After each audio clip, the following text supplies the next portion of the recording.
not going to be a bell ringer today. And although the learning target is saying that we're doing our researching in the library, you know what? There's always another day. We have something better than a little bit of research because we have the knowledge coming right here to us. So I'm going to turn this time over to our guest who's in the room. And of course, we have to remind at this point, there's really no reason to have anything in your hands or even on your desk. So why don't you clear off your workspace, okay? So there's no tapping, there's no fiddling, there's nothing dropping at weird times.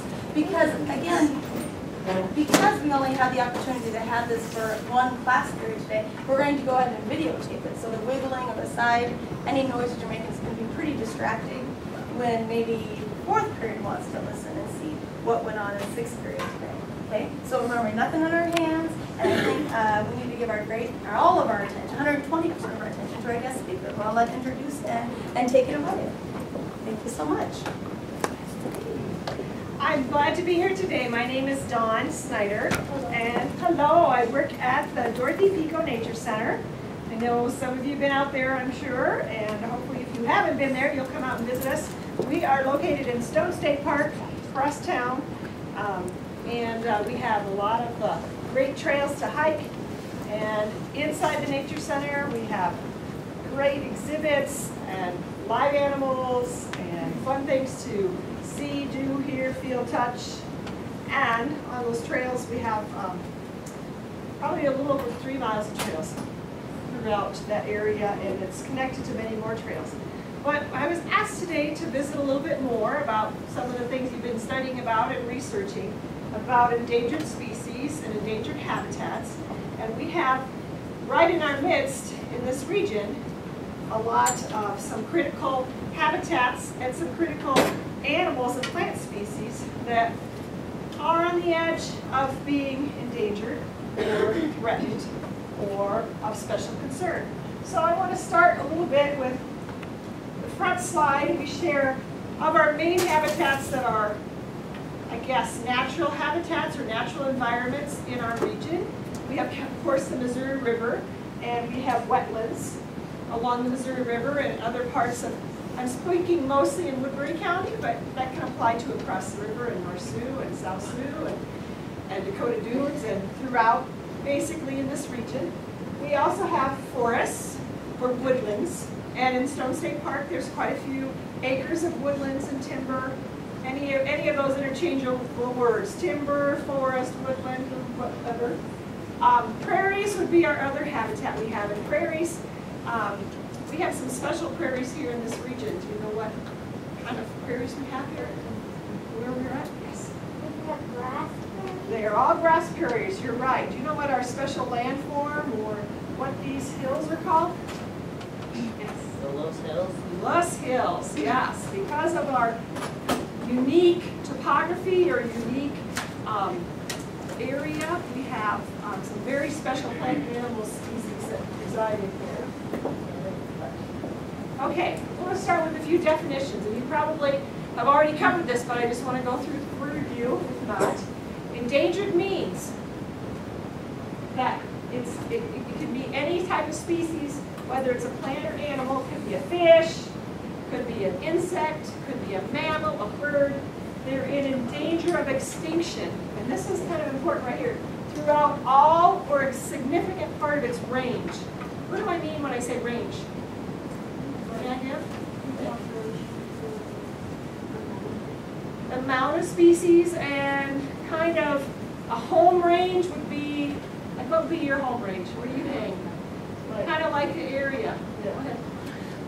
So how far out it might be. So some species, if they're a larger species, they might exist in lots of different areas. They might cover all of Iowa, but some might have a range of just one county or one little area. So that's what it means by of its range. Some might be all over the United States. And they are obviously endangered species, are protected by law. And this is a photo of a prairie rattlesnake. And prairie rattlesnakes are pretty rare in Iowa. In fact, they are listed as endangered in Iowa. That doesn't mean that they're endangered, however, in South Dakota or Nebraska or farther western states, because they're not.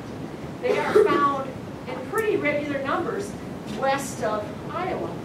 But because of the Los Hills and their unique habitat, that they're dry and they're pretty protected and rugged, we have a little tiny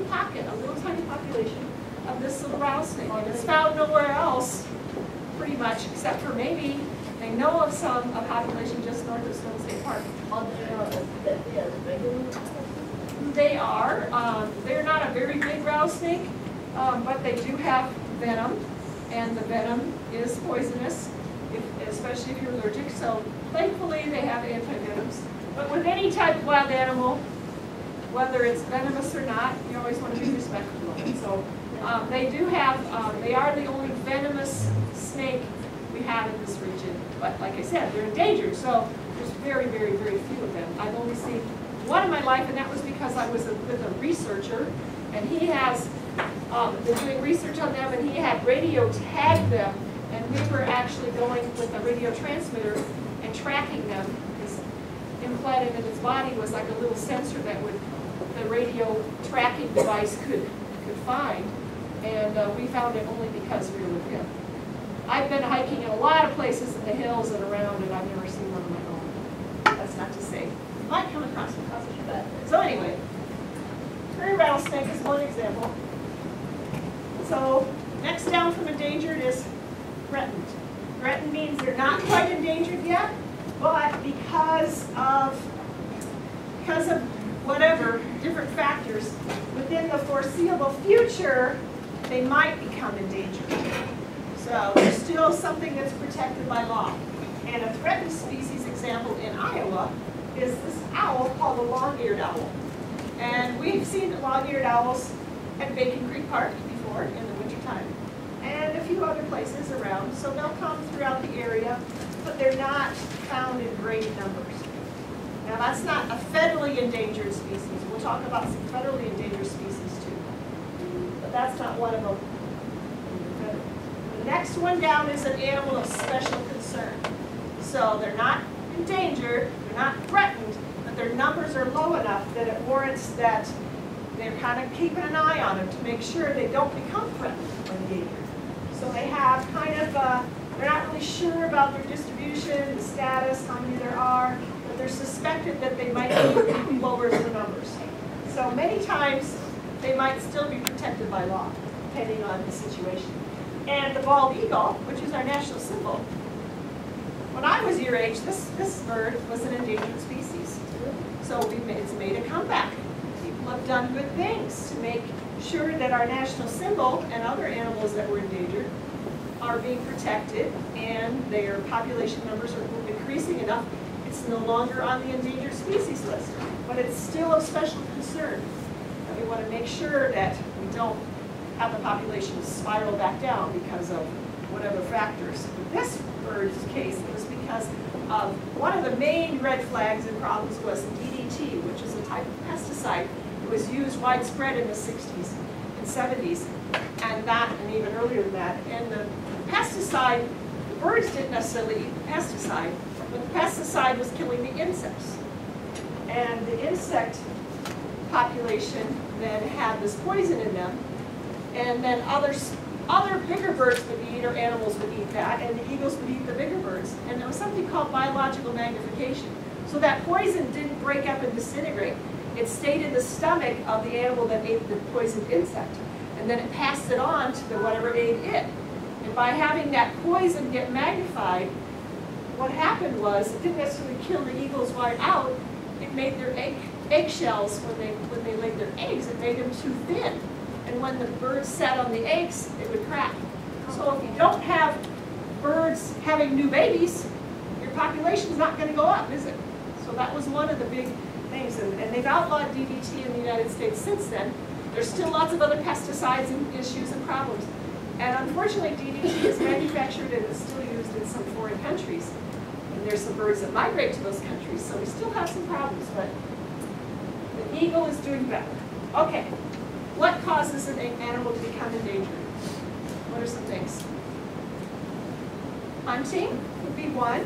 And I want to say not hunting, I want to say illegal hunting. Poaching. Okay, that's one thing. And unregulated hunting, historically, they didn't really have laws when they first settled this area. You could do whatever you want. You could hunt whatever you want, shoot whatever you want. And the bison was almost totally wiped out because of that. What's another reason? Pollution. So that could be some of the problems. changing, especially if you have a species that's real sensitive to that kind of thing? What's another thing? The other animals eating Maybe natural predation might have something to do with it. That's not a huge factor because you're going to have that regardless. There's other factors that make the population shrink that might make it ultimately cause that. Lack of food and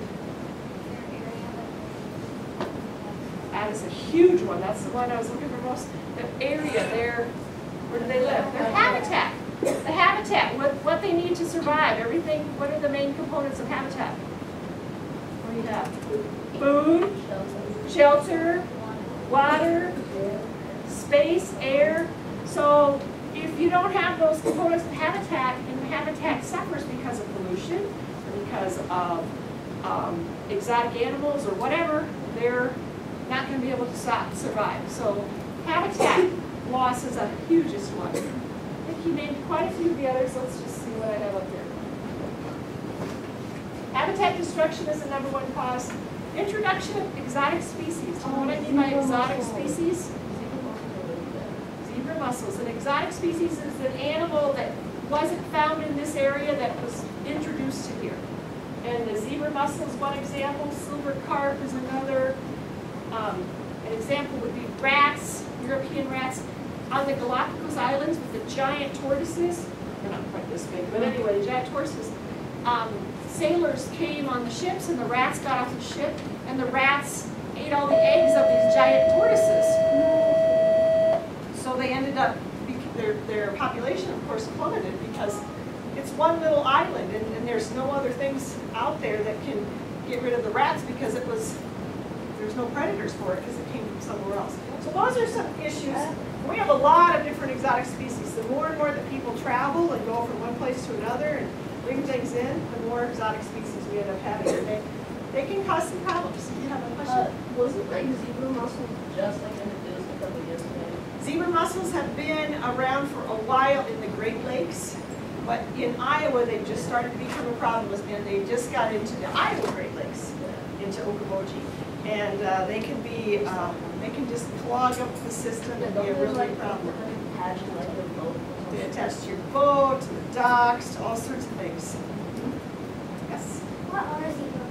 What are zebras? They're a little clam. And they kind of, I don't have a photo of one, you'll have to look it up. But the clams, just Google it sometime when you get a chance. And the clams, they just reproduce quite rapidly. And they will be very harmful. So we talked about illegal hunting, and this is another one that has to do kind of with hunting. One of them is legal. It is, in some areas, still okay to hunt whales, but overhunting of whales is one of the problems that caused the numbers to plummet. So those are some different factors. And then there's natural causes, like sudden climate change. And our climate is changing, but how sudden that is makes a difference. But like if you have a volcanic eruption or earthquake, those could maybe damage something. If you have a small population of animals that are endangered, they're going to be more susceptible to becoming endangered because maybe they can't get all their food, or maybe it's the type of animal that they want to hunt because of economic value, like. Unfortunately, if you want to talk about things that aren't in the United States, like the rhinos, they're poaching the rhinos because of their horns. It's all about greed, basically. It's really it's very, very upsetting and shameful, but unfortunately, there are people that have different values. Okay, how about our habitats in Iowa? In Iowa, the prairies, almost all of the state of Iowa was covered by prairie before Lewis and Clark came here. What's left? Less than 1/10 of 1%. So 99.9% of the native prairies are gone. Wetlands, we have less than 5% left of the original wetlands. And forests, we have less than 25% left. And to illustrate that, we'll talk a little bit about the tallgrass prairie.